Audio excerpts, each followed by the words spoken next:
Hello! Hello, hello, hello! Magandang araw at magandang buhay at panibagong vlog na naman si Bonsai Stang Lumpo. Samahan niyo ulit ako.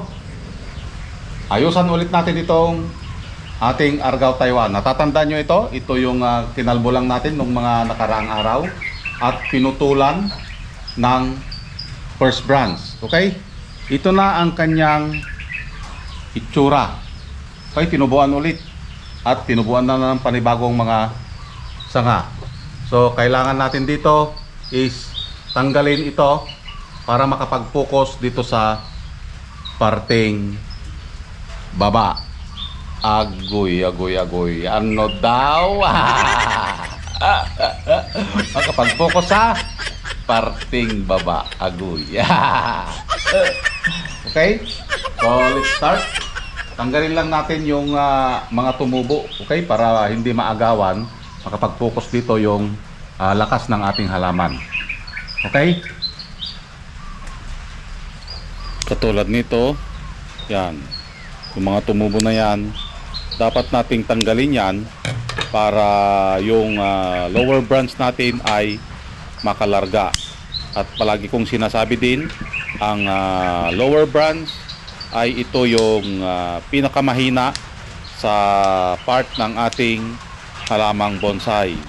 At ang pinakamalakas naman ay yung parting ulo or yung apex na tinatawag. Yan. So, kailangan na nating gupitan ito, i-trim yung mga sumobra na sanga. Okay, para magkaroon siya ng forma at makapag-focus na rin sa parting baba. Agoy, agoy, agoy.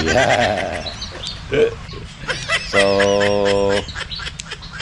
ang bilis ng tubo ng ating mga sanga dahil ang Argao Taiwan ay isa ito sa pinakamadali na alagaan, pinakamabilis na tubuan ng mga sanga. Yan, nakikita nyo naman, kailan lang natin ito ginupitan at ito na naman ang kanyang itsura. Halos lumaki lahat or tinubuan na naman ng sobra-sobra ang ating mga sanga. Yan, gupit-gupit lang sa ating halamang bonsai hanggang sa magupitan natin lahat ang sanga nito. Kailangan natin ng tiyaga. Okay? Mahalaga yon sa isang nagbubonsai, ang pagtsatsaga. Agoy, agoy. Hindi katulad niya.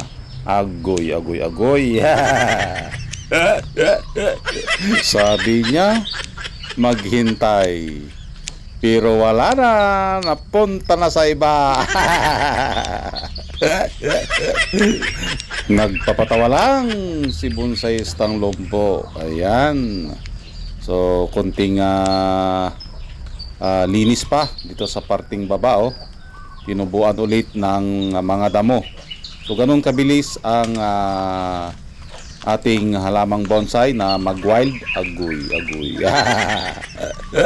At yung kanyang damo dahil kumplito ang ibinibigay nating pagkain. Okay?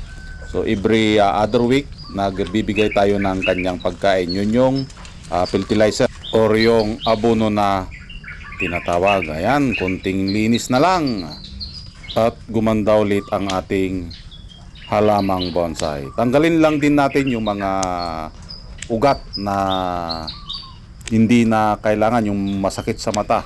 Okay, katulad ng mga ganyan, yung mga himulmul na ugat. Okay, kailangan na nating tanggalin ito para unti-unti na rin siyang malinisan. Yung mga butas dyan, napapansin nyo may mga butas sa part ng ating ugat ng ating halamang bonsai. Yan ay sasalaksakan natin ng bato. Okay? Tulad nyan, butas. So kailangan natin lagyan ng bato para matakpan yung butas na yan. Okay? So abangan natin ito na maikasa natin sa pinjing. Okay?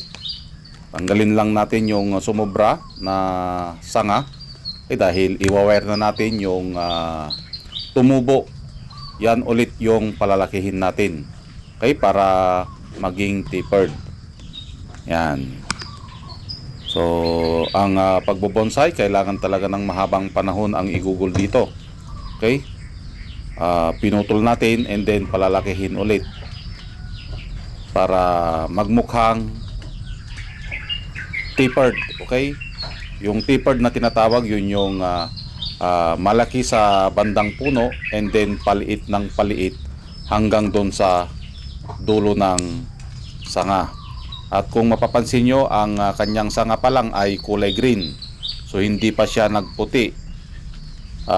Hindi na natin pinaabot na magputi yung kanyang sanga dahil mahirapan tayong magliko niyan or maari tayong mabalian. So habang maaga pa ang or bata pa ang kanyang sanga, kailangan na natin itong i-train, okay, sa pamamagitan ng pagliko ng wire. Yan. So mayroon pa rin tayong binubuo sa parting likod. Okay, yan yung part ng putas. So kailangan natin i-fill upan para magsarado yung kanyang butas sa likod. Yan. At malapit na itong mabuo. So yan guys, natapos na nating gupitan. At the same time na i-wire natin yung pinapatubo natin na first branch. Okay? Pinutol natin ito para maging tapered. Okay? Dahil parehas lang kasi yung size nun, yung from dito hanggang doon sa dulo. Dapat ang ating sanga ay malaki dito and then paliit ng paliit. Okay? So mag-antay tayo dito na lumaki pa or tumaba ang ating sanga na first branch. At kung iikutin natin, ito yung kanyang magiging itsura. Yan. So mayroon pa tayong isang sanga dito na pinapalaki din, hindi natin pinutulan. Okay? Yan. Ito na ang kanyang itsura. At ito yung kanyang harap. Maganda ito kapag maikasa natin sa pinging. Okay? So, ganito lang ang ating gagawin kung gusto natin magpa-tapered ng sanga dito sa first branch. Okay? So, ito na lang yung bubuuin natin. At malapit na itong ilagay natin sa pinging.